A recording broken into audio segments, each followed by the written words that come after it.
저를 따라 같이 한번 고백해 보겠습니다. 주님의 크신 은혜입니다. 옆에 계신 분들께 늘 인사 나누겠습니다. 그 은혜가 함께 하시길 축복합니다. 그 은혜가 함께 하시길 축복합니다.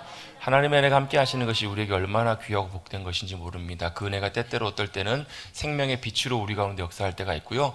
그 은혜가 우리 가운데 함께 하실 때 때때로 어떨 때는 하나님이 주시는 하늘의 기쁨과 소망으로 충만하게 채워질 때도 있습니다.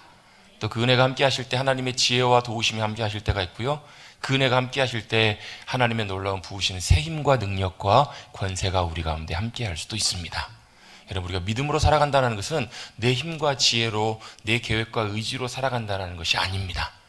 주님을 믿고 신뢰하고 의지하기에 주님이 우리 가운데 보내시고 더하시는 은혜를 의지해서 기대하고 살아간다는 것이에요. 사도 바울도 이렇게 고백하잖아요. 나의 나 된 것은 하나님의 은혜로 된 것입니다 라는 그 말의 의미는 뭐냐면, 하나님의 은혜의 도우심, 역사하심이 지금까지 자신을 이렇게 이끌어 오셨고, 그렇게 자신의 삶을 인도해 오셨고, 그 능력과 은혜로 이 모든 것들을 감당하며 살았다라는 그런 믿음의 고백입니다. 그건 여러분 그냥 듣기 좋은 말로 하나님의 은혜입니다 이게 아니라 실제적인 고백이에요. 그걸 경험하고 누리고 살았던 사도 바울과 같이 저와 여러분도 하늘의 은혜를 힘입어 이 땅에서도 믿음으로 승리하며 살아가시는 우리 모두가 되시기를 간절히 바랍니다. 그게 왜 가능한가? 기쁜 소식이 하나 있기 때문에 그렇습니다. 또 기대하시는 것 같은데, 다른 게 아니라 이 기쁜 소식을 온 세상 전하세 큰 환난 당한 자, 큰 환난 고통을 당하는 자에게 무슨 소식이라고요? 기쁜 소식이 하나 있다고요. 무슨 소식이냐면 성령이 오셨다라는 소식입니다. 다시 한번 따라서 고백해 보겠습니다. 성령이 오셨습니다. 성령이 오셨습니다. 여러분, 그게 무슨 기쁜 소식인가? 나하고 무슨 상관인가? 이런 분들 계실 텐데, 차라리 로또 복권이나 당첨되고 아니면 무슨 좋은 일이라 생기면 내가 기쁘겠지만 성령이 오신 게 무슨 상관인가 싶은 생각이 드시는 분도 계시겠지만, 실제로는 성령님이 우리 가운데 함께 하시고 역사하시는 것이 너무너무 귀하고 좋은 소식이에요. 왜요? 예수님이 이렇게 말씀하셨거든요. 야, 내가 이제 떠날 텐데 내가 떠나면 누가요? 아버지가 보내신, 누가요? 하나님 아버지가 보내주신대요. 누구를요? 성령님을. 그 성령님이 너희 가운데 오실 거라고. 그런데 그것이 너에게 큰 유익이야. 왜? 예수님이 이 땅에 하나님의 아들이시면서 하나님이셨는데 육신으로 오셨거든요. 그 말은 무슨 얘기냐면, 만약에 예수님이 저하고 만나고 계시면 다른 분하고 만나실 수가 없는 거예요. 물론 초자연적인 능력으로 무리를 걸으시기도 하시고 공간을 넘어가시기도 하셨지만, 평상시에 보통 예수님의 모습을 보면 누군가와 만나고 계시면 다른 데서는 나사로가 죽어간다는 소식을 마르다와 마리아가 예수님께 전했어요. 예수님 며칠 걸리셨어요? 기다리시기도 하셨지만 나흘이나 걸려서 예수님이 오세요. 만약에 예수님이 육신이 아니셨다면, 예수님께서 만약 성령님처럼 영이셨다면 시간과 공간을 제약받지 않으시고 마음껏 역사하실 수 있었을 거예요. 예수님 육신의 몸을 입고 오셨기 때문에 육신으로 드시고 피곤도 하시고 주무시기도 하시고 사람을 만날 때는 다른 사람을 만날 수가 없으셨어요. 근데 이제 영이신 성령님이 오시면 얘기가 좀 달라져요. 왜요? 영은 시간과 공간에 제약받지 않으세요. 시간과 공간을 초월해서 뛰어넘어서, 여러분 태양이 지금 떠 있죠? 아니에요? 해가 하늘에 떠 있지 않나요? 여러분 한번 여쭤볼게요. 전주에 해가 떠 있잖아요. 서울에 해가 떠 있을까요? 안 떠 있을까요? 전화해 보세요. 서울에 사시는 분한테 떠 있는지. 부산에서 해가 떠 있을까요? 안 떠 있을까요? 떠 있어요. 해가 공중에 떠 있기 때문에, 물론 지구 반대편에는 지금 해가 없겠지만 다 비출 수 있는 거예요. 마찬가지로 성령님이 영이시기 때문에 우리와 함께 하신, 나와 함께 하신 성령님이 너와도 함께 하실 수 있고, 우리 가운데 함께 하실 수도 있고, 여기도 함께 하신 성령님이 다른 곳에서도 역사하실 수 있다고요. 영이시기 때문에. 그 영이 어떻게 하신다고요? 우리의 보혜사가 되셔서 함께 하신다고요. 보혜사라는 뜻이 무슨 뜻이에요? 파라클레이토스라는 말인데, 파라라는 말은 옆에라는 말이에요. 옆에. 내 옆에 누가 계세요? 집사님이 계시는데요. 장로님이 계시는데요. 무슨 말이 이해가 좀 안 되시나 봐요 지금. 여러분 옆에 누가 계세요? 집사님, 권사님, 성도님 계시잖아요. 그거 말고 내 옆에 누가 계시는가? 영으로 함께 하시는 성령님이 보혜사, 우리 가운데 함께 하시고 떠나지 아니하고 함께 하신다고요. 지난주 수요일날 우리 그 연합집회 갔다 오신 분들은 아마 들으셨을 거예요. 그 강사 목사님 그런 얘기 하시죠? 보혜사가 뭐라고요? 그 목사님, 제 예전에 들었을 때는 그 목사님 이렇게 설명하시고, 자기가 유복자라고. 근데 이제 아마 병치레 하시면 좀 더 계시다 돌아가셨던 것 같아요. 어쨌든 간에 아버지가 이제 6.25 때 이제 부상을 당하시고 돌아가셨어요. 어머니 혼자 이제 계시는데 말을 안 들었더니 장난만 치고 사고를 쳤더니 할머니가 뭐라 그래요? 야, 너 이렇게 말 안 들으면 엄마 새 시집 가고 너 버리고 새 결혼한다고. 그 말이 아이에게 너무 충격이어가지고 아버지도 떠났는데 어머니마저 떠나면 어떻게 하냐 해가지고 주무실 때 어떻게 주무셨다고요? 허리띠를 풀어갖고 엄마가 옷조가리 묶어갖고 그렇게 주무셨다고. 왜? 자기 버리고 떠날까봐. 그게 무서워서. 엄마가 그 모습을 보면서 얼마나 애잔하고 마음이 짠해요. 그래서 그 아들을, 그 목사님을 불러놓고 안아주면서 뭐라고 얘기해요? 엄마, 나 내 자식 안 떠나. 내 자식 두고 안 떠나. 절대 안 떠나. 이런 얘기를 해주셨다고. 근데 그게 뭐라는 거예요? 본인에게는 그게 보혜사 성령님이 함께 하시는, 그 보혜사라는 의미가 그렇게 본인이 깨닫게 되시고 아시게 되셨다고. 그럼 보혜사는 뭐예요? 안 떠나신다는 거예요.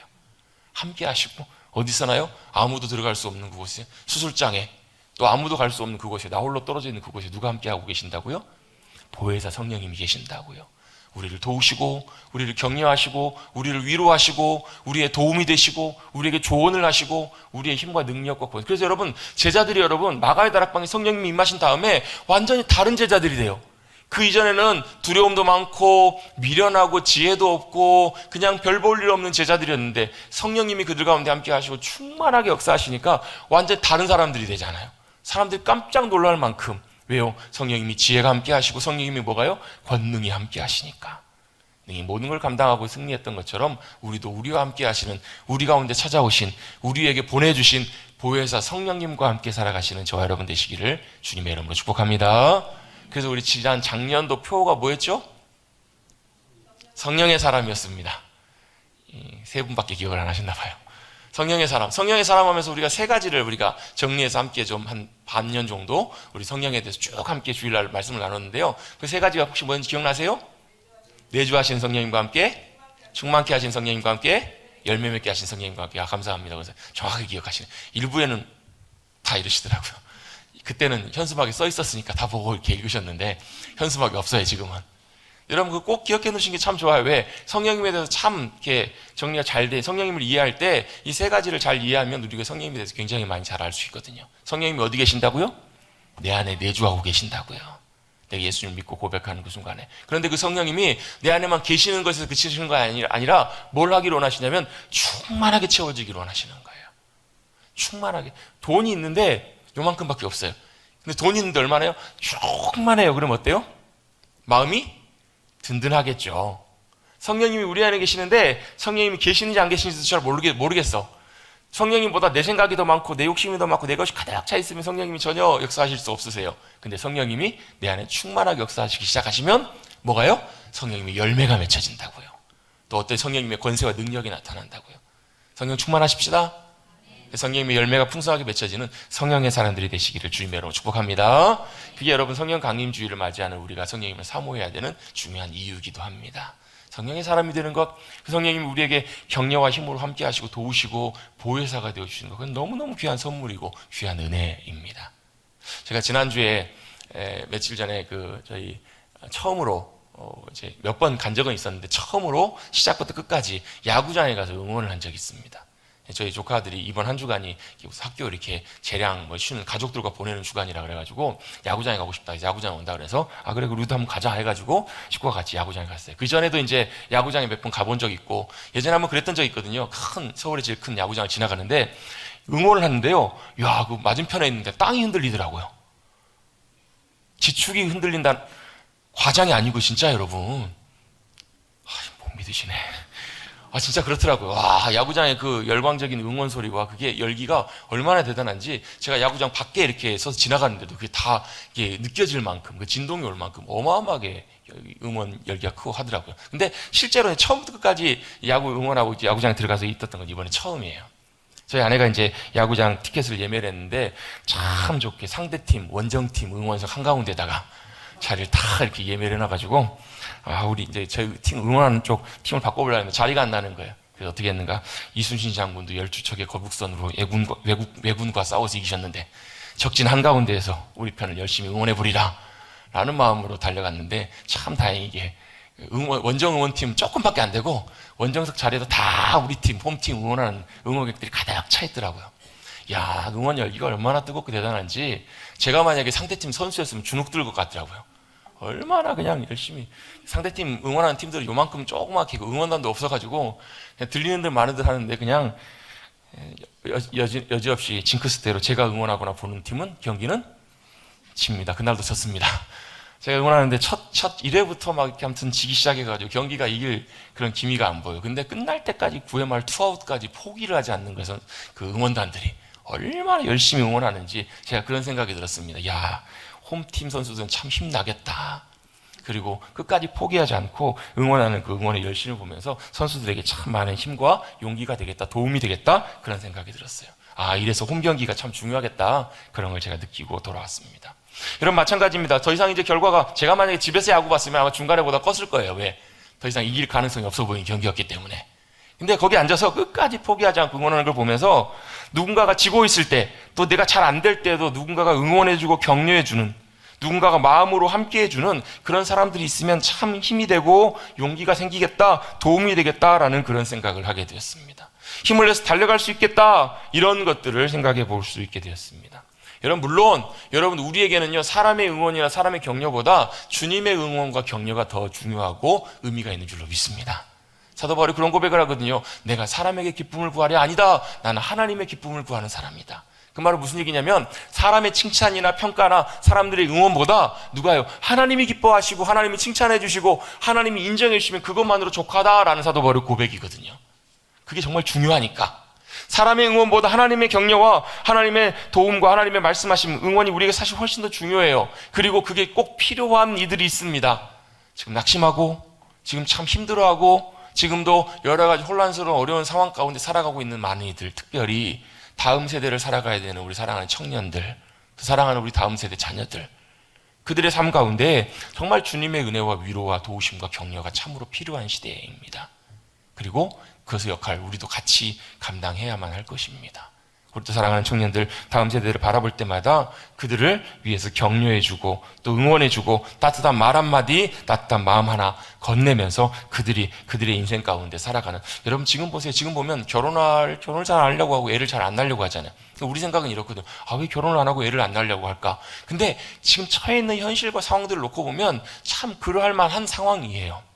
정말 결혼하기 쉽지 않고 결혼해서 자녀를 낳는다라는 것은 정말로 그 세대 가운데서는 참 감당하기 어려운 그런 시대를 살아가고 있거든요.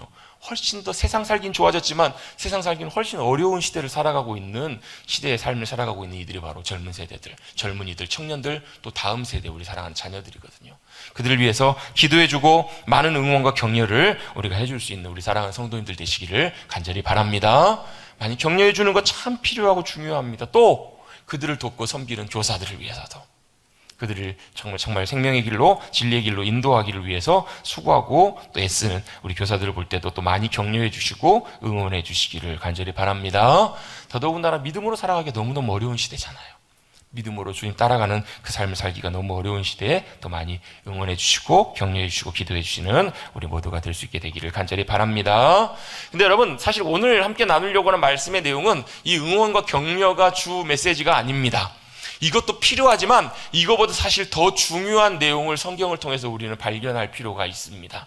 응원해주는 거, 격려해주는 거 참 중요합니다. 힘내라고 또 힘을 북돋아주는 것도 너무너무 중요하지만 그것보다 더 중요한 사실을 오늘 성경 본문에서는 우리에게 말씀하십니다. 예를 들면 이런 거예요.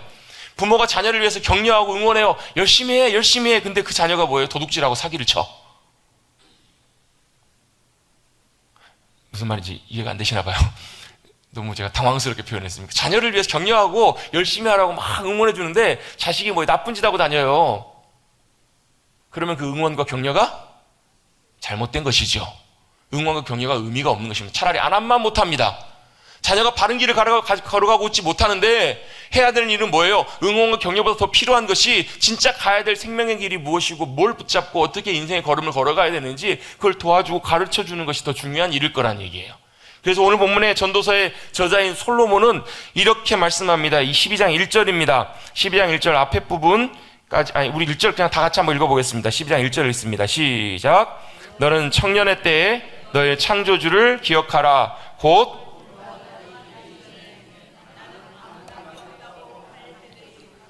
전에. 아멘. 뭐하라고 말씀하냐면 너는 청년의 때에 너의 창조주를 기억하라 라고 말씀하고 있습니다. 누가 한 말이라고요? 성령의 감동을 받아서 솔로몬이 기록한 내용입니다. 솔로몬이 이렇게 우리에게 말합니다. 저를 따라 다시 한번 고백하고 있습니다. 청년의 때에 너의 창조주를 기억하라.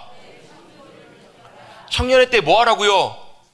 창조주를 기억하라는 거예요. 우리의 창조주 하나님을 기억하라는 겁니다. 이걸 누가 얘기했다고요? 솔로몬이 얘기했다고요. 여러분, 우리 솔로몬 지지난주에 함께 말씀 잠깐 살펴봤잖아요. 어린이 주일날 하나님께 뭘 구해요? 듣는 마음을 구합니다.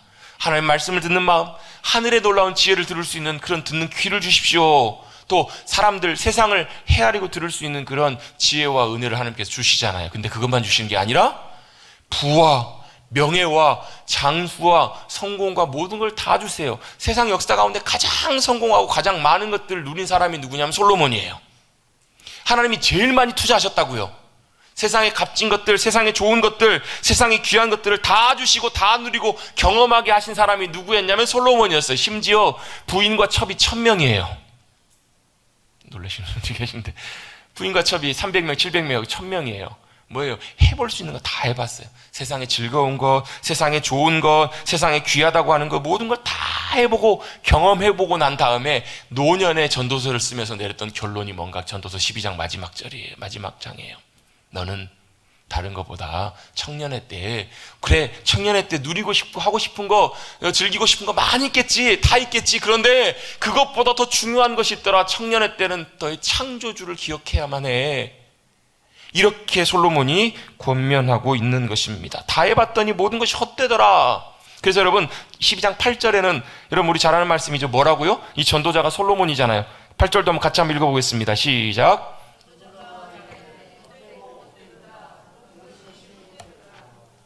아멘. 전도다가 이렇게 말합니다. 헛되고 헛되도다. 모든 것이 헛되도다. 3번 얘기하지만 여러분 전도서 시작할 때 1절에는 5번 얘기를 합니다. 솔로몬의 심정에는 5번, 3번, 7번, 10번이라도 얘기하고 싶었던 것 같아요. 왜? 자기가 다 해보니까 다 헛되더라는 거예요.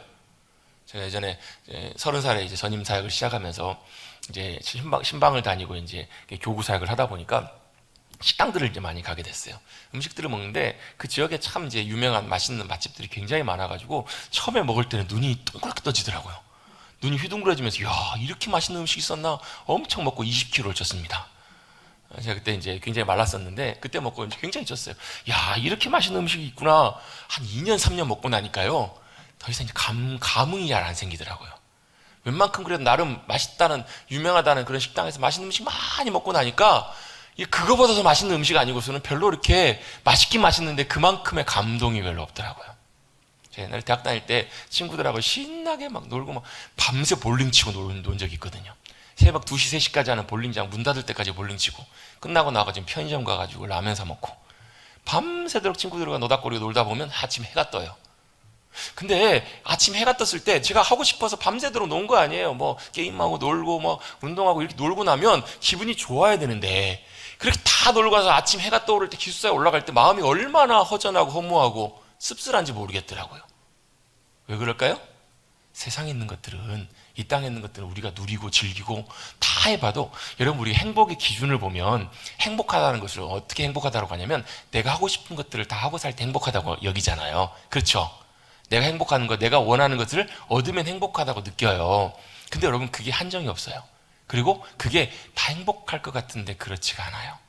다 행복하기 위해 사람은 돈을 많이 벌어요. 성공해요. 다 자기 마음대로 할 수 있기 위해서, 다 누릴 수 있기 위해서. 나보다 사람들이 내 말을 다 들으면 난 성공하고 행복한 사람인 것처럼 여겨져요. 근데 그 행복이 영원하지도 않고 금방 지나가요. 최근에도요, 뭐 이렇게 제가 직접 아는 분들은 아니지만 이렇게 소식들을 통해서 뭘 보냐면, 젊은 나이에 하나님께서 부르셔서 사고로 또 여러 가지 이유로 세상 떠난 그 목사님들, 30대, 40대 그런 목사님들이 얘기를 들을 때마다 참 한편으로 여러 가지 많은 생각들이 들어요. 여러분 우리가 늘 건강한 것 같고 늘 청년인 것 같고 그러는데 눈 감고 떠보니까 어때요? 금방 우리의 인생 시간이 쑥 지나가 버리잖아요. 쏜살처럼 지나가 버리잖아요. 우리의 인생이. 솔로몬이 그걸 얘기하고 있는 거예요. 금방 지나가 버리더라. 정말로 다 누려보고 다 해봤더니 그 결과가 헛되더라. 이건 여러분 허무주의의 얘기를 하는 게 아니에요. 여러분 허무한 게 중요한 게 아니라 허무의 인생 헛된 것이야, 이걸 얘기하려고 하는 것이 아니라 솔로몬의 진 의미는 뭐냐면 헛되더라. 뭐가? 하나님, 창조주 하나님 없이 살아가는 인생은 헛될 수밖에 없더라, 이 얘기를 하고 싶은 거예요. 창조주 하나님 없이 누리고 살아가는 세상의 모든 것들은 만족하고 행복할 것 같은데 그게 아니더라는 거예요. 그래서 뭐 하라고? 기억하라고요. 청년의 때, 여기 계신 분들 그런 분 계실 거예요. 청년의 때가 지나간 지가 언젠데 우리는 상관이 없네. 아니요, 그걸 말하는 것이 아니잖아요.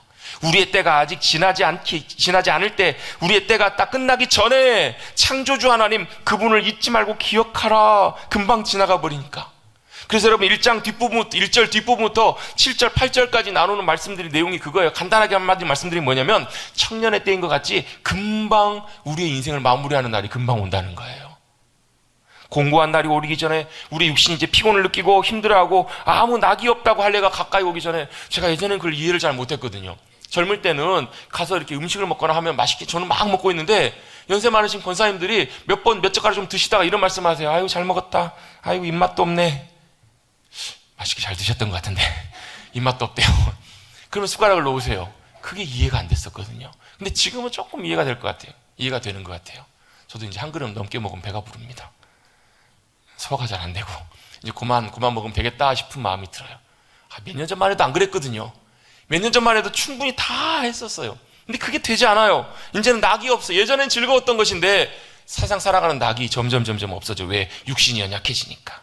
금방 우리의 인생의 시간이 금방 끝날 날이 온다. 청년의 때인 것 같지만 흙에서 온 인생, 우리의 영혼이 주님 떠나고 흙에서 온 육신은 흙으로 떠나갈 그날이 금방 온다. 그걸 기억하라라고 솔로몬이 우리에게 말씀하고 있는 거예요. 청년들에게만 하는 말씀이 아닙니다. 청년을 시대를 살아가는 청년들뿐만 아니라 우리의 인생의 때가 아직 끝나지 않은 우리 모두를 향해서도 똑같이 말씀하시는 거예요. 뭐라고요? 창조주를 기억하라. 너희 창조주 하나님을 기억하라. 솔로몬이 이렇게 말씀합니다. 여러분 2절부터 나오는 말씀들을 보면요, 뭐 해와 달이, 달과 별이 어둡기 전에, 뭐 비 뒤에 구름이 다시 일어나기 전에 그리하라, 이렇게 표현들이 쭉 나오는데 이게 다 사실은 좀 비유적인 표현이에요. 비유적으로 우리의 육신이 연약해지는 그때, 노년의 때가 올 때를 비유하고 있는 거예요. 뭐 집을 지키는 자들이 떨 것이고 힘 있는 자들이 구부러질 것이고 맷돌질하는 자들이 적음으로 그칠 것이고. 이 맷돌질한다는 의미가 두 가지 의미가 있는데요. 하나는 경제적인 활동을 하는 사람들이 이제 없어 경제적인 활동을 못하게 될 때가 온다는 거예요. 또 한 가지는 저작 활동, 이 치아로 음식을 씹어먹는, 이걸 이제 못하게 될 때가 온다라는 거예요. 치아가 약해져서 음식을 씹어먹지 못하는. 그래서 제가 종종 한 번씩 소개하는 유진 피터슨이라는 분이 이렇게 본인 성경을 이렇게 풀어놓은 메시지 성경에 보면 2절부터 7절까지 이렇게 설명합니다. 세월의 무게에 못 이겨 기력이 쇠하기 전에. 여러분 세월의 무게가 느껴지십니까? 왜 웃으세요? 우리 권사님들이 세월의 무게가 느껴지십니까? 그랬더니 웃으세요. 젊었을 땐 세월의 무게를 못 느끼고 살 때도 있습니다. 그냥 인생의 여러 가지 일들을 만나면서 세월이라는 걸 잘 못 느껴 살아갈 때 있죠. 근데 그 무게가 느껴질 때가 돼요. 기력이 쇠하기 전에, 눈이 침침해져 세상이 뿌옇게 보이기 전에. 최근에도 보니까 저희 교회도 백내장 수술하시는 집사님 권사님들이 여러 분 계세요. 눈이 뿌얘지고 가려지니까. 연세가 들수록 그럴 수밖에 없잖아요. 겨울철에 난로가를 떠나지 못하게 되기 전에. 이게 무슨 말이에요? 어떤 분이 얼마 전에 저에게 그런 얘기 하세요. 목사님 말 마세요. 저는 여름에도 전기장판이 꼭 있어야 돼요. 왜요? 몸에 기운이 떨어지면서 몸에 이제 열기가 차가워지고 이게 몸이 식기 시작하니까. 늙으면 몸은 말을 듣지 않는다. 힘줄은 늘어지고 쥐는 힘은 약해지며 관절은 뻣뻣해진다. 세상에 땅거미가 깔린다. 마음대로 드나들 수 없게 된다. 내가 들고 가고 나가는 것도 쉽게 할 수 없게 되고, 가족들 소리가 잘 안 들리고, 새소리에 잠을 깨고 산을 오르는 것이 옛일이 되면, 이게 무슨 말이냐면 밤에 잠을 자고 있는데 작은 소리에도 깨는 거예요. 밤에 편안한 잠을 못 자고 금방 작은 소리에도 깨게 되고, 내리막길을 걷는 일조차 겁이 난다. 올라가는 것도 힘들지만 내려갈 때 넘어질까 봐 겁이 난다라는 거예요. 머리털은 사과꽃처럼 휘어져서 성냥개비처럼 부러질 듯한 힘없는 몸 위에 얹혀질 뿐이다. 그렇다. 너는 영원한 안식으로 가는 길에 거의 이르렀고 친구들은 내 장래의 계획을 세운다. 이거 우리가 제가 방금 읽었던 6절, 5절까지 말씀을 쭉 제가 다른 성경 번역으로 한번 읽어본 거예요. 허리가 굽어요. 머리가 쇠해지고 이가 약해 잘 씹지 못해요. 깊이 잠들지 못해서 작은 소리에도 깨고 귀가 어두워 잘 듣지 못하게 될 때가 금방 온다라는 거예요. 그때가 오기 전에, 혹여라도 그때가 오셨더라도 어떻게 하라고요? 창조주 하나님을 기억하라 라고 말씀하고 있습니다. 여러분 청년의 때도 창조주 하나님을 기억하시고 지금 이 순간에도 창조주 하나님을 기억하시는, 우리의 때가, 죽음의 때가 오기 전에 창조주 하나님을 기억하시는 사랑하는 성도님들 되시기를 주님의 여러분 축복합니다. 그러면 창조주 하나님을 기억한다는 말이 무슨 뜻일까요? 말 그대로 그 첫 번째 의미는 하나님이 세상을 창조하신 하나님이시라는 거예요. 그리고 그 창조하신 하나님이 나도 지으셨다라는 겁니다. 저와 여러분도 창조하셨어요. 우리 지난주에 우리 어버이 주일 맞이하면서 부모님을 공경해야 되는 중요한 이유 중에 하나가 우리를 낳으시는 분은 우리 부모님이시지만 우리를 이 땅에 보내시고 만드시고 태어나게 하신 분은 영원한 하늘의 아버지시다라는 것을 함께 나눴어요. 기억나시죠? 기억나시죠? 그래서 우리가 육신의 부모님을 공경하면서 뭘 배우는 거예요? 영원한 하늘 아버지가 우리 하나님 아버지심을 배우고 공경하고 섬기는 거예요. 그래서 너무너무 중요해요. 하나님 아버지께서 저와 여러분을 만드셨습니다. 아멘? 어떻게 만드셨다고? 요즘도 보면 난임 때문에 어려움 겪는 부부들이, 젊은 세대들이 참 많아요. 아이를 낳고 싶은데 생명은 누가 주시기 때문에? 주님이 주시기 때문에. 주님의 생명으로 함께 해주실 때만 주님의 생명을 통해서 우리가 자녀를 낳을 수 있는 거예요. 왜? 그 말은 무슨 얘기냐면 자녀도 누가요? 하나님께서 우리를 이 땅에 만드시고 보내신다라는 거예요. 저를 따라 같이 한번 고백해 보시겠습니다. 창조주 하나님이 세상을 만드시고 우리도 만드셨습니다. 나도 만드셨습니다. 누가 만드셨다고요? 하나님이 만드셨다고요. 그래서요, 저와 여러분보다 나보다 나를 더 잘 아시는 분이 누구시냐면 하나님이세요. 여러분 옛날에 그런 예화 많이 들어보셨죠? 헨리 포드라고 여러분 그 자동차 포드 회사 만들었던 그분이 연세가 많은 나이도 들어서 지나가고 있는데 차가 고장 나가지고 세워 있어요. 사람이 차를 고치고 있는데 가서 좀 도와줄까 해서 봤더니 자기가 뭐라는 거예요? 자기가 엔지니어라는 거예요. 자기가 정비공이라는 거예요. 자기가 고쳐보겠다고 열심히 고치는데 잘 안 되니까 헨리 포드가 보고 있다가 옆에서 한마디 이렇게 조언을 해줬어요. 그랬더니 그대로 하니까 차가 금방 고쳐지는 거예요. 깜짝 놀라가지고 선생님 도대체 당신 누구십니까? 내가 누구요? 내가 포드요. 내가 이 차 만든 사람이요. 당연한 거잖아요, 여러분. 아무리 여러분 대단히 잘 알아도 그걸 만든 사람만큼 잘 알 수는 없어요. 여러분 그 참 놀라운 사실이 하나님이 저와 여러분을 만드셨다는 사실이 놀라운 게 하나님이 저와 여러분을 만드셨기 때문에 하나님이 너무너무 잘 아세요. 누구를요? 저와 여러분을. 그리고 하나님이 어디 계시냐면 내 안에 계세요. 여러분 10길 물속은 알아도 한 길 사람 속은 잘 몰라요. 여러분 보세요. 왜 우리가 내가 자신을 내가 제일 잘한다고 생각하냐면 옆에 있는 사람이 나를 잘 몰라요. 옆에 있는 사람이 나에 대해서 아무리 잘한다고 해도 잘 모른다고요. 심지어는요, 어떤 분은 몇십 년 사신 분인데도 몇십 년 같이 사는데도 그런데도 나를 몰라. 부부관계 남편과 아내가 야 40년을 살았는데 나를 잘 모르냐 이렇게 얘기할 수 있잖아요. 왜요? 옆에 있는 사람도 나를 잘 몰라요. 그래서 나는 누가 나를 제일 잘한다고 생각하냐면 내가 나를 제일 잘한다고 생각해요. 왜? 내 생각을 아는 사람이 없으니까. 근데 여러분 그것도 착각입니다. 왜요? 내가 나를 잘하는 것 같지만 내 속에 뭐가 있는지 우리도 잘 모를 때도 더 많아요. 내 속이 어떻게 돌아가는지. 여러분 그런 경우 있잖아요. 종종 병원에 갔더니 왜 이제 왔냐고. 병원에 검사해봤더니 이미 손댈 수 없을 만큼 막 병이 엄청 진행된 거예요. 왜? 알았으면 진작 갔겠죠. 내 안에 암세포가 자라고 내 안에 문제가 생기는데 알았으면 병원에 진짜 갔겠죠. 모르는 거예요. 여러분 내 육신만 그런가요? 내 생각, 내 마음, 내 감정, 내 계획 이것들도 여러분 내가 모르는 것이 훨씬 많아요. 그런데 누구나 아세요? 나를 지으시고 내 안에 계시는 창조주 하나님은 나를 더 잘 아세요. 그래서 뭐 하는 거예요? 창조주 하나님을 기억하고 주님이 나를 더 잘 아십니다. 나를 지으셨고 나와 함께 하시기 때문에 나를 너무 잘 아시는 하나님께 내 인생을 맡기고 의지합니다. 이렇게 고백할 수가 있는 거예요. 여러분 어제 뭐 하셨어요?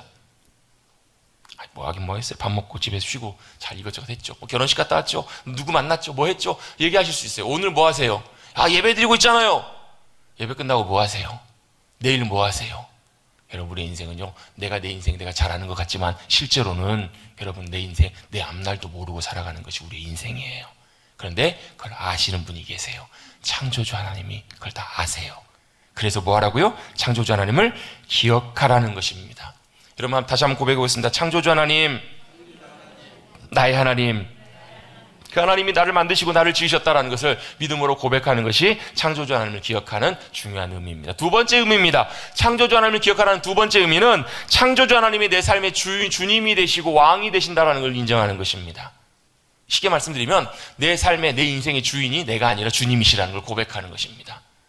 창조주 하나님을 기억하라는 말은 내 인생의 주인이 내 것인 것 같지만 그게 아니에요. 여러분 주님이 만드셨으면 주님의 것이잖아요. 여러분 또 주님이 예수님의 피값으로 우리를 사셨다면 우리 것이 아니라 주님의 것이에요. 요즘 그 불교가 굉장히 많이 이게 많은 사람들도 인기를 끌고 있다고 합니다. 지난주에 우리 석탄일이 있었잖아요. 최근의 조사 결과에 의하면 그 종교 선호도를 조사해 봤더니 불교를 제일 많이 선호한대요. 53%. 불교에 대한 호감도가 제일 높대요. 93%. 기독교가 제일 낮아요. 33%. 그렇다고요. 불교에 대한 선호도가 제일 높은데 특별히 불교를 선호하는 계층 중에서 20, 30대 여성들이 제일 불교에 대해서 관심을 많이 갖고 호의적으로 불교를 알아가고 불교에 귀의하는 사람들이 많이 있다라는 거예요. 그 이유가 뭘까를 이렇게 여러 가지로 살펴보니까 포용성이 있다라는 거예요. 불교는 훨씬 더 배타적이지 않고 포용성이 있고 이해심이 많고 모든 것을 받아들이는 그런 마음들이 있다라는 거예요. 그래서 심지어 예를 들면 우리 이제 교계에서도 굉장히 많이 이슈가 되는 동성애에 대한 문제 있잖아요. 동성애에 대해서 반대하고 동성애는 성경적으로 분명히 죄라고 말씀하는 이 부분에 대해서 불교는 뭐라고 얘기하냐면 이렇게 얘기합니다. 한 스님이 이런 얘기를 했어요. 불교적 입장에서는 하나의 생명체를 고유의 성품으로 여기기 때문에 문제가 안 된다는 거예요. 그냥 있는 그 성품대로 인정해 주는 거예요. 포용성을 설명하면서 불교는 불교의 기본 바탕은 나와 남이 또 나와 다른 사람이 또 인간과 자연이 우주와 내가 둘이 아니다 하나다라는 거예요. 그래서 불이 둘이 아니다라는 거예요. 여러분 무라일체라는 거 들어보셨죠? 세상과 내가 하나라는 거예요. 그래서 차별할 필요도 없고 차별해서도 안 된다라고 이렇게 주장하는 거. 이게 불교의 중요한 교리이고 논리이기 때문에 그래요. 그래서 젊은 사람들은 뭘 추구하냐면 바꾸고 싶고 뭘 원하냐면 다 열린 자세로 모든 것을 포용하고 받아들이는 이런 거죠. 그 포스트 모더니즘 시대가 지나오면서 절대적인 기준 자체가 부정되는 거예요. 누가 옳고 그른 게 아니라 내가 옳고 너도 옳다. 나도 맞고 니도 옳다. 이런 사조와 이 생각들이 세상 가운데 가득하게 되고 그걸 옳은 것으로 좋은 것으로 사람들이 인정하고 따르기 시작하면서 뭐라는 거예요? 배타적인 이런 것들을 멀리하고 불합리하고 좋지 않은 것으로 생각하고 오히려 어때요? 같이 서로 하나가 되고 자기 자신을 돌아보면서 자기 자신의 안정과 만족을 위해서 불교를 찾는다라는 거예요. 이게 보면 굉장히 그럴싸하고 맞는 말 같고 좋은 말 같습니다. 그런데요, 이 내용들을, 이 주장을 하나로 쫙 모아보면 뭐가 나오는 줄 아세요? 딱 정리해보면 이게 나옵니다. 세상의 중심과 주인은 나다. 이게 돼요. 세상의 중심은 나라는 거예요. 세상은 나를 위해 존재하고. 왜? 세상과 내가 하나니까. 이게 불교 핵심 중에 하나거든요. 세상의 중심이 내가 하나라는 거예요. 근데 여러분, 이게 딱 성경에 나오는 이야기가 있습니다. 선악과 사건이에요. 이게 정확하게 선악과 사건과 똑같이 일치합니다. 선악과를 따먹는다는 얘기는 뭐냐면 내가 하나님 되겠다는 거고 내가 인생의 내 삶의 세상의 주인이 되겠다는 거거든요. 이것과 똑같이 일치하기 때문에 세상 사람들이 받아들이든 좋아하든 싫어하든 우리는 이걸 타협할 수가 없는 거예요. 우리는 분명히 고백할 수 있어야 합니다. 세상과 다르지만 창조주 하나님이 우리의 주님이 되시고 우리의 통치하시는 왕이 되신다는 거예요. 그 말은 주님의 주권과 왕권을 우리가 인정하는 거예요. 우리가 주인이 아니라 내가 세상의 중심이 아니라 내 기준이 아니라 내가 옳고 그름을 판단하고 내가 좋은 것 싫은 것 이걸 판단하고 결정하는 것이 아니라 누가 하신다고요? 창조주 하나님 그분이 하신다라는 걸 인정하는 것 이게 창조주 하나님을 기억하라는 말씀의 중요한 의미예요. 할렐루야. 이게 여러분 우리의 믿음 가운데 결정되시고 고백이 되셔야 돼요. 이게 우리가 믿음으로 살아가는가, 교회는 다니지만 내가 믿고 하나님 의지하고 살아가는가, 아니면 그냥 교회만 다니는 사람인가, 이걸 구분하는 굉장히 중요한 기준인데 왜? 창조주 하나님이 우리 하나님이시기 때문에. 아멘? 선악과의 내용이 뭐예요? 선과 악을 누가 구분하시겠다라는 거예요? 하나님이 하시겠다라는 거예요. 사단은 뭐라고 꼬드겨에 와서 야, 네가 선악과를 따먹으면 하나님처럼 된다? 하나님처럼 됐어요, 안 됐어요? 아리까리 이해하시죠? 하나님처럼 됐어요. 어떻게 하나님처럼 됐냐면 내가 하나님 자리에 앉았잖아요. 내가 하나님 자리에 앉아가지고 어떻게 해요? 내가 좋은 게 좋은 거고 내가 싫은 게 싫은 거예요. 어떻게 알아요? 태어나는 애들부터 보면 알아요. 애들도요, 지 좋은 건 좋은 거고 지 싫은 건 싫으니까 맨날 울잖아요. 언제까지 빽빽 울어요. 지 좋은 거 될 때까지. 이게 여러분 죄된 인간의 본성이에요. 왜? 하나님이 아니라 우리가 선과 악을 구분하는, 좋은 것과 나쁜 걸 구분하는 기준의 자리에 앉아있기 때문에 그런 거예요. 그게 선악과예요. 우리는 선악과를 따먹는 것이 아니라 선악과 앞에서 인정해야 돼요. 뭘요? 하나님이 선하십니다.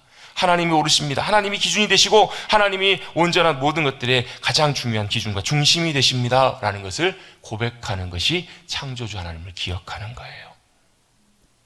창조주 하나님을 기억하십시다. 언제요? 청년의 때. 청년들뿐만 아니라 지금 살아가는 우리 모두에게도 창조주 하나님을 기억하는 건 너무너무 중요해요. 하나님이 나를 만드셨습니다. 그래서 나를 너무 잘 아십니다. 또 창조주 하나님이 우리의 중심이시고 주님이시고 왕이시기에 주님이 우리의 삶의 중심이 되십니다. 기준이 되십니다. 가장 중요한 모든 것의 핵심이 되십니다. 이걸 고백할 수 있을 때 우리는 뭘 배우게 되냐면 하나님을 경외하는 것을 배우게 돼요. 13절 말씀 같이 한번 읽어보겠습니다. 13절 한번 읽습니다. 시작. 일의 결국을 다 들었으니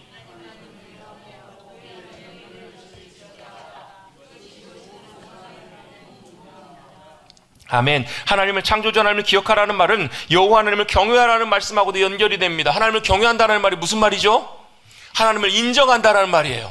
하나님이 어떤 분이심을 크고 위대하고 놀라우신 신실하신 오르신 공의의 하나님, 사랑의 하나님, 위대하신 하나님이심을 인정하는 거예요. 그래서 하나님을 경외하는 것은요, 하나님 그분을 만나야 돼요. 그냥 두려워하는 것이 아니라 그분이 얼마나 놀라우신 분이신지 위대하신 분이신지 우리의 삶을 경험하게 될 때 뭐 하게 돼요? 감탄하고 놀랍게 돼요. 와, 하나님 이런 분이셨구나. 그때 진짜 경외하는 마음이 생겨요. 두려워서가 아니라 하나님이 정말 위대하신 분이심을 알면 알수록, 경험하면 경험할수록 하나님이 얼마나 우리와 비교할 수 없는 귀하신 분이심을 알게 되고 그분의 행하심과 사랑이 얼마나 놀라우신 것을 알게 될 때 하나님을 경외하는 자리에 서게 돼요. 함부로 할 수가 없는 거예요. 늘 하나님을 인정하고 기억하고 주님을 인정하고 온전하게 순종하는 자리까지 나아가게 되는 거예요. 하나님을 경외함을 배우게 될 때 그때 뭐가 되냐면 하나님의 말씀과 명령을 지킬 수 있게 돼요. 13절에 말씀합니다. 이래 결국은 다 들었으니 마지막 결론 이거라는 거예요. 하나님을 경외하고 그의 명령을 지킬지어다. 하나님을 경외하십시다. 그런 은혜가 함께 하시길 간절히 바랍니다. 경외하고 싶다고 경외해야 되는 게 아니고요, 실제로 그 주님이 어떤 분이신지를 우리가 만나고 경험하고 알아가야 돼요. 우와, 딱 그렇잖아요. 고수들끼리는 딱 만나보면 칼 한번 쨍 한번 부딪혀보면 안 되잖아요.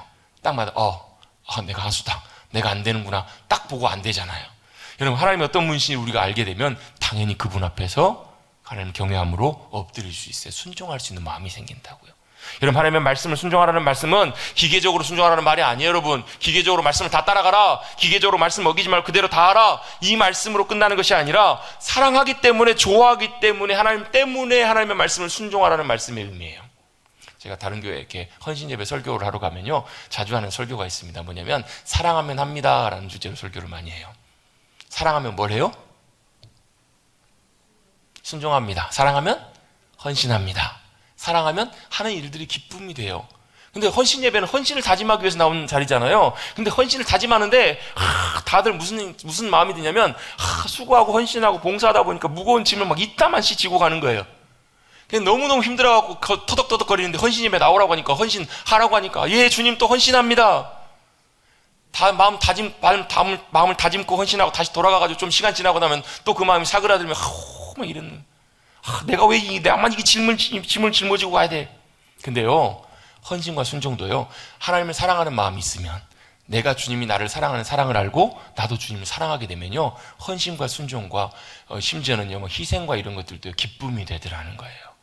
사랑하면 다 해주고 싶거든요. 그럼 손주 사랑하시면 어때요? 해달라면 다 해줘요. 저희 아이도 좋아하는 과자가 있어요. 맨날 사달래. 많이 사달래요. 하나, 두 개, 세 개, 네 개, 다섯, 여섯 개, 숫자 세줄 만큼 세면서 다 사달래요. 물론 다 해주면 안 되겠지만 사랑하기 때문에 기꺼이 해주는 거예요. 예전에 어떤 목사님이 그런 얘기 하시더라고요. 사모님이 임신하셨는데 한겨울에, 지금이야 하우스 딸기가 다 나오지만 그때는 없을 때, 봄 돼야 노지 딸기 나오는 그 시절에 사모님이 한겨울에 딸기가 드시고 싶으셨대요. 임신하시는데 서울을 다 돌아다니고 마트를 다 찾아봤는데 딸기가 어디 있어요. 그 한겨울에. 결국은 그 한밤중에 경기도 안성까지 내려가셔가지고 딸기를 사오셨다는 거예요. 미쳤지. 근데 사랑하면 그게 가능하더라는 거예요. 사랑하면 미친 게 아니라 기꺼이 하게 돼요. 여러분, 하나님을 경외하면 하나님을 사랑하는 마음, 하나님이 어떤 분이신지, 하나님이 나를 향한 사랑이 어떤 사랑인지를 알게 돼요. 사랑하면 당연히 하나님 말씀을 순종하고 따라가는 것이 의무가 아니라 기쁨이 되고, 기쁨으로 즐거움으로 순종하며 따라갈 수 있게 될 줄로 믿습니다. 이게 바로 청년의 귀한 복된 삶이에요. 창조주 하나님을 기억하고, 그리고 하나님을 기억하고 나의 주님으로 모시고 살아갈 때 주님을 경외함을 배우게 되고, 그렇게 될 때 하나님의 말씀을 순종하고 따라가는. 요즘은 여러분, 세상의 가치관과 내 결론과 판단으로 내 인생을 살아가는 경우들이 너무너무 많거든요. 하나님 말씀대로 살아가라고 하면 세상과 동떨어진 그런 얘기로, 그건 그거고, 말씀이고, 그건 교회에서 하는 거고, 세상에서 내 삶은 내 삶이고, 이런 경우들이 너무 많은데요, 하나님의 복과 은혜는 하나님의 말씀 가운데 따라갈 때 그 은혜가 함께 하신다라는 거예요. 그게 바로 그 자리에 있습니다. 그렇게 하도록 또 살고 돕고 가르쳐주는 존재가 누구냐면 교사예요. 교사 역할이 뭐예요? 창조주 하나님을 기억하게 하는 것, 알게 하는 것, 그리고 그 주님을 믿음으로 경외하며 따라갈 수 있도록 도와주는 역할이 바로 누구냐면 교사의 역할이라는 거예요. 뭘 가르칠 것인가? 말씀대로 따라갈. 그래서 여러분, 교사가 가르치기 위해서는 자기가 실제로 살아가야 돼요. 아브라함에게 하나님께서 뭐라고 말씀하세요? 창세기 12장 1절부터 3절까지 말씀해 보면 두 가지를 명령하세요. 크게 사실은 한 가지 말씀이지만 첫 번째로 뭐라고 말씀하시냐면 가라라고 말씀하세요. 가라. 같이 한번 해보시겠습니다. 가라. 가라. 아브라함에게 가래요. 여러분에게도 뭐라고 말씀하시냐면 가라고 말씀하세요. 가라고. 어디로 가라고요? 어디로 갈지를 듣고 가셔야죠. 어디로 갈지를 들어야죠. 성경을 통해서 나에게 어디로 가라고 말씀하시는지, 내 가정으로 가라고 하시는지, 내 세상으로 가라고 하시는지, 여기로 가라고 하시는지, 저기로 가라고 하시는지 내가 가기 위해서는요 들어야 돼요. 하나님의 말씀을 통해, 성경을 통해서 나에게 명령하시고 말씀하시는 그 음성을 들으셔야 돼요. 그리고 그 음성을 듣고 순종해서 가게 되면 뭐가 되게 하셨다고 말씀하시냐면 복이 되라 라고 말씀하세요. 이 두 가지가 아브라함에게 하신 중요한 약속이고요, 명령이고, 또 이 약속은 지금을 살아가는 우리에게도 똑같이 적용되는 말씀이에요. 교사들 뿐만 아니라 우리의 믿음으로 살아가는 우리 모두에게 주님 뭐라고 말씀하시면 가라. 그래서 순종해서 가면 어딘지 잘 모르겠지만 한 걸음 한 걸음 믿음으로 순종해 따라가다 보면 거기에 누가요? 복이신 하나님께서 함께 하신다라는 거예요. 그래서 하나님의 의도가 뭔가 내가 서 있는 그곳에, 내가 따라가 순종해서 가 있는 그곳에 뭐가 되는 거예요? 하나님의 복의 통로가 되는 거예요. 복은 우리가 복이 아니라 하나님이 복이시거든요. 복의 통로가 된다는 말은 복이신 하나님이 내가 서 있는 그곳에 함께 하신다는 의미예요. 함께 하셔서 그곳을 주님께서 복되게 하시고 복의 통로인 우리를 통해서 하나님의 살아계심과 역사하심과 인도하심과 은혜를 놀랍게 나타내 주기를 주님은 원하시는 거예요. 여러분, 저와 여러분이 복의 통로가 되십시다. 같이 한번 고백해 보겠습니다. 가라. 복이 되라. 우리가 믿음으로 순종해서 듣고 따라가면 거기서 하나님이 우리에게 복이 되게 하시는 놀라운 은혜를 허락해 주십니다. 그 복이 뭐예요? 영광의 주님이 영광 가운데 나타나시는 것. 저와 여러분의 삶을 통해서 누군가가 세상 사람들이 보면서 야, 너를 보니까 하나님 살아계신 것 같다고. 너의 삶을 통해서 보니까 네가 이곳에 있음으로 말미암아 하늘의 기쁨이 함께하는 것 같다고. 하늘의 평안과 화평케함과 하늘의 놀라운 도우심, 하나님이 도우시는 역사가 너를 통해 나타나는 것 같다고. 여러분, 요셉이 어때요? 요셉이 형들로부터 팔려가지고 종으로, 하인으로 팔려가잖아요. 근데 보디발의 집에 갔더니 여호와께서 함께하사. 함께하신 걸 누가 알아요? 이방 사람들이 알아요. 하나님을 전혀 모르는 애굽 사람들이 하나님이 함께하셔서 요셉을 통해서 그 집과 하는 모든 일에 복 주시는 걸 다 보고 안다고요. 여러분, 그런 여러분들이 되시기를 간절히 바랍니다. 어떻게 듣고 순종해서 따라갈 때 그 길을 가르쳐주고 갈 수 있도록 돕는 존재가 바로 교사라는 거예요. 그래서 여러분, 청년들을 위해서도 많이 격려해 주시고 교사 선생님들을 위해서도 많이 여러분 격려해 주시고 기도해 주시길 바랍니다. 그리고 결론입니다. 그리고 우리의 가장 좋은 스승이 계십니다. 성령님이십니다. 그래서 오늘 사실 제가 설교를 준비하면 고민이 됐어요. 오늘은 성령 강림 주일이면서 청년 교사 주일이에요. 그래서 청년 위해서 설교하고 교사들 위해서 특히 설교하고 성령 강림 주일 설교해야 되겠다. 근데 기가 막히게 다 맞아요. 왜요? 우리의 참된 스승이 되시는 분이 우리의 스승 성령님이시기 때문에. 성령님이 우리의 참된 스승이 되셔서 우리 가운데 역사하시고 우리를 도우신다고요. 우리 곁에 함께 계셔서 우리의 지혜와 도움이 되시고 길을 보여주시는 분이 바로 우리 성령님이세요. 그래서 우리가 해야 될 게 뭐예요? 우리의 스승 되시는 보혜사 성령님을 사모하고 구하여서 뭐 하는 거예요? 성령 충만한 삶을 사는 거예요. 성령님 우리 안에 내주하시고 역사하실 뿐만 아니라 성령님이 충만하게 역사하실 때 우리 가운데 놀라운 길을 비추시고 보이시고 가르쳐 주셔서 주님 어떻게 할까요? 성령님 어떻게 할까요? 도와주세요. 성령님이 인도하시면 구하고 순종해서 따라 나갈 때 성령님이 우리의 보혜사로 참된 스승으로 도움을 주시는 귀한 분으로 함께 하셔서 놀라운 열매 맺는 승리하는 귀한 자리까지 나가게 인도해 주실 줄로 믿습니다. 같이 한번 저를 따라 고백해 보시겠습니다. 청년, 교사, 성령님, 이 모든 것들이 다 중요합니다. 그런데 여러분, 오늘 솔로몬의 고백처럼 우리의 인생의 시간이 끝나기 전에, 더 늦기 전에 창조주 하나님을 기억하시고 그 주님 안에서 온전하게 믿음으로 잘 세워주셔서 말씀의 길, 복된 길을 걸어가시는 우리 사랑하는 젊은 청년들, 또 우리 가르치는 모든 선생님들, 우리 모든 믿음의 길을 걸어가시는 우리 모두가 되시기를 다시 한번 주님의 이름으로 축복합니다. 하나님 감사합니다. 오늘도 5월 아름다운 계절을 보내며 주님 앞에 믿음으로 나와 예배할 수 있도록 이끌어주심 감사를 드립니다. 우리의 인생의 때가 아직 남아있을 때, 아직 흙으로 돌아가기 전에, 우리의 때가 너무 늦기 전에 창조주 하나님을 기억하게 하여 주시고 그 하나님이 나를 만드시고 나를 아시고 또 그 주님이 나의 주님이심을, 나의 왕이시고 중심이심을 믿음으로 고백하여서 하나님을 경외함으로 말씀에 순종해서 살아가는 복된 승리하는 우리 모두가 되게 하여 주시옵소서. 특별히 새벽일 같은 귀한 청년들, 다니엘과 요셉과 같은 귀한 하나님의 청년들이 든든하게 세워지게 하여 주셔서 믿음으로 인생길 걸어가서 하나님 경외함으로 주님 믿음으로 순종하며 의지함으로 하나님이 주신 놀라운 복과 은혜와 승리를 맛보며 이 땅의 복의 통로로 살아가는 사랑하는 귀한 청년들, 다음 세대 우리 자녀들 되게 하여 주시옵소서. 또 그 일을 위해 수고하는 교사 선생님들 주님께서 붙잡아 주시고 힘과 능력과 용기로 또 북돋아 주셔서 그 일들을 기쁨으로 감사함으로 잘 감당할 수 있도록, 그리고 또 무엇보다도 우리의 삶의 진정한 스승이 되시는 성령님과 함께 믿음으로 동행하며 나가는 우리 모두가 되게 하여 주시옵소서. 함께 하신 주님의 은혜 감사드리며 예수의 이름으로 기도드리옵나이다. 아멘.